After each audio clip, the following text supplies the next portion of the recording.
Hi guys, welcome back to my YouTube channel Archituber. In today's video we are going to be discussing about the Egyptian architecture. In previous video we discussed about the Egyptian civilization and culture.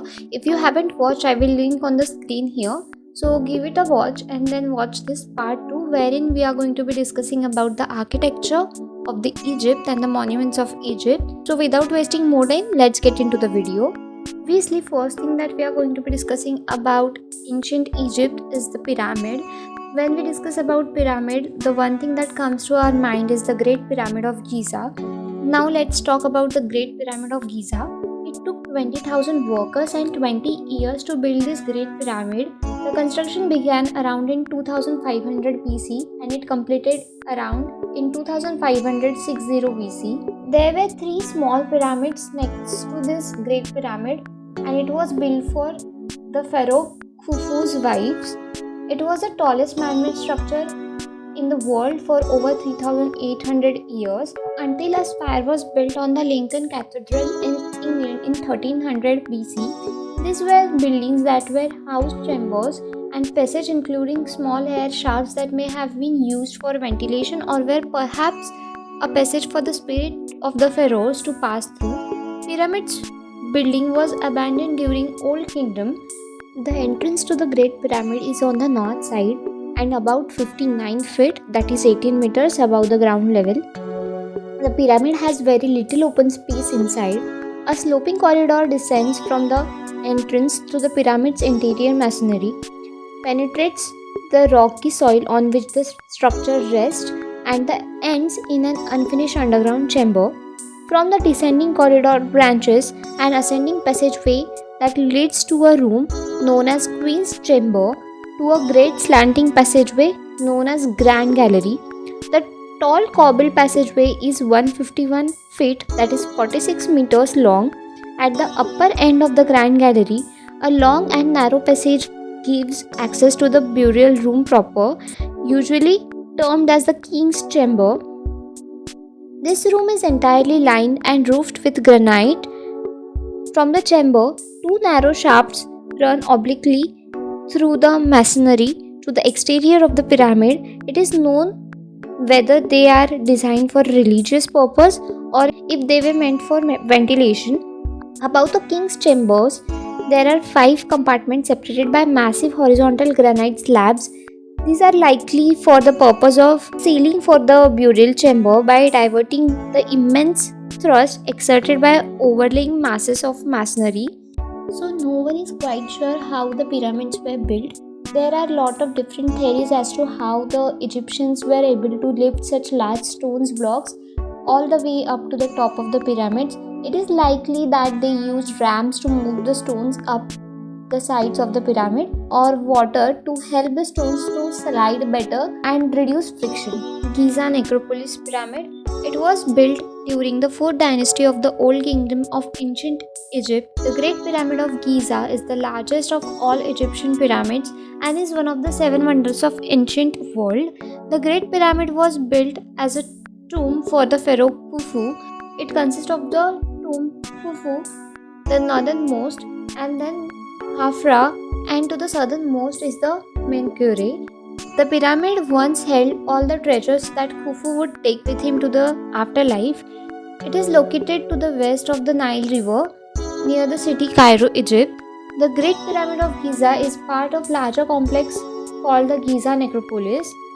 This includes several smaller temples and tombs. It also includes the Great Sphinx, several cemeteries. Now let's learn about the step pyramids of Luxor at Sakara. Luxor at Sakara is an archaeological remain in the Sakara Necropolis, Egypt, northwest of the city Memphis. It was designed for the burial of Pharaoh Djoser by his vizier Imhotep. Djoser was the king of Upper and Lower Egypt. Djoser was a king early in the 3rd dynasty. The construction and development of the pyramid complex is generally attributed to the architect Imhotep. The complex is surrounded by external 10 meters high stone wall and it includes architectural elements like entrance courtyard, the colonnade access passageway, the pyramid in the center, the open courtyard around the pyramid, the southern tomb, the house of the south and the house of the north, the courtyard of the Hebset and its chapel, and the funerary temple and the shaft room. The step pyramid of Djoser was the first pyramid and the first large stone building in the history. It was not built all at once but in stages. A square mastaba of 63 meters in side length and about 8.5 meters in height was built at first stage, and then there was an addition of 3 meters to each side and another addition of the 9 meters on the eastern side, so as to link the building to 11 shafts belonging to the family Djoser. The 6-tier and 4-sided structure of Djoser pyramid is the earliest colossal stone building in Egypt. Cemeteries. As the pyramids were constructed, the mastabas for lesser royal were constructed around them near the pyramid of Khufu. The main cemetery of G7000, which lies in the east field located to the east of the main pyramid and next to the Queen's Pyramid. These cemeteries around the pyramids were arranged along the streets and the avenues. Then talking about this rock-cut tomb, as you can see in the picture, a rock-cut tomb is a burial chamber that is cut into an existing naturally occurring rock formation, usually along the side of a hill. It was common form of burial for the wealthy in ancient times in several parts of the world. Temple at Karnak. It was the second area which has great hypostyle hall with its dense forest columns and capitals in hypostyle hall. As you can see in this picture, Karnak, located on the east bank at the Thebes, is one of the Egypt's largest surviving temple, founded in the Middle Kingdom, and it had become Egypt's principal religious center by the New Kingdom. The walls of the pylons and courts and temples were extensively decorated. The reliefs here include depictions of cult activities, religious festivals, coronation ceremonies, and military campaigns. Now talking about the Luxor temple. Luxor temple is large ancient Egyptian temple complex located on the east bank of the Nile River in the city today known as Luxor in ancient Thebes. It was constructed approximately in 1400 BCE. In Luxor, there were several great temples on the east and west bank.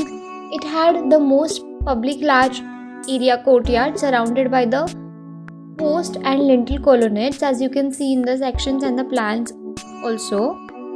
Now talking about the Valley of the Kings.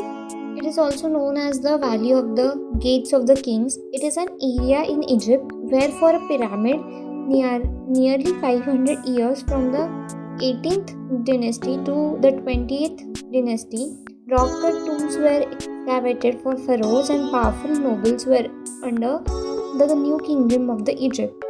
It is located in the Luxor, Egypt, built in 16th century, built for Egyptian New Kingdom. It is the type of the cultural building. It is a wadi sitting on the west bank of the Nile, opposite the city Thebes in the modern-day Luxor and within the heart of the Theban necropolis.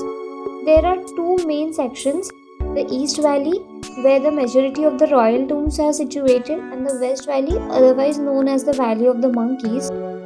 Now talking about the Deir el-Bahri, is a complex of mortuary temples and tombs located on the west bank of Nile, opposite the city of Luxor, Egypt. This is a part of Theban necropolis. Egypt at the beginning of the Middle Kingdom built a very unusual funerary complex. This mortuary temple was built on several levels in this great bay at Deir el-Bahri. The Pyramid of Unas. The pyramid complex of Unas is located in the field of Sakara near Cairo city in Egypt. It was built for Pharaoh Unas, the 9th and the final king of the 5th dynasty in the mid-24th century BC. It's originally reaching 43 meters and 141 feet high with a square base of 58 by 58, that is 190 by 190 feet. I hope you like this video, and if you do, please do not forget to like, comment, share, and I kindly request you all to please take a moment and subscribe and stay tuned for the next video. Thank you for watching.